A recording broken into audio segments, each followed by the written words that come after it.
Hello bachcho, let's see this question. In a nuclear reactor, moderators slow down the neutrons which comes out in a fission process. The moderator used to have light nuclei. Heavy nuclei will not serve the purpose because. तो हमें इस question में दे रखा है कि हमारे पास एक nuclear reactor है, उसमें मॉडरेटर जो काम करता है वो न्यूट्रॉन्स को स्लो डाउन करता है हमारी फिजन प्रोसेस के ड्यूरिंग। लेकिन जो मॉडरेटर है वो लाइट न्यूक्लियाई को स्लो डाउन करता है, वो हैवी न्यूक्लियाई को स्लो डाउन क्यों नहीं करता है, हमें ये बताना है। तो हमारे हैवी न्यूक्लियाई में क्या होता है कि हमारे जो होता है उसमें हैवी न्यूक्लियाई में हमारे पास क्या होता है, हमारे हैवी न्यूक्लियाई में कि हमारे पास जब लाइट न्यूक्लियाई होते हैं तो वो मॉडरेटर पर आते हैं।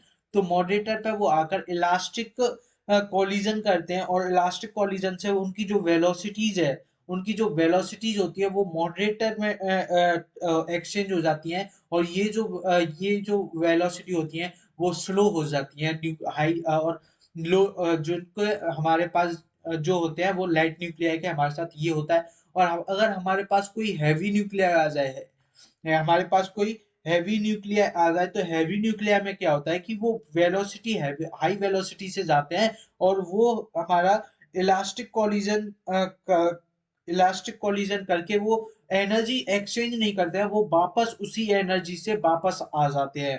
तो वो वापस उसी एनर्जी से आ जाते हैं, इसलिए वो स्लो डाउन नहीं करते। तो अब हम इसमें ऑप्शंस देखें तो हमारा ऑप्शन है दे विल ब्रेकअप, वो टूटते नहीं है। Elastic collision of neutrons with heavy nuclei will not slow down, ये बात सही है कि elastic collision of neutrons heavy nuclei के साथ होता है, वो हमारा उन्हें स्लो डाउन नहीं करेगा। तो हमारा ऑप्शन बी करेक्ट हो जाएगा। हम सी की बात करें, the net weight of reactor would be unbearably high, तो ये भी गलत है। Substances with heavy nuclei do not occur in liquid और gases state at room temperature, ये भी हमारा गलत है। तो ऑप्शन बी जो है हमारा वो करेक्ट ऑप्शन हो जाएगा। Hope you understood it well. Best of luck.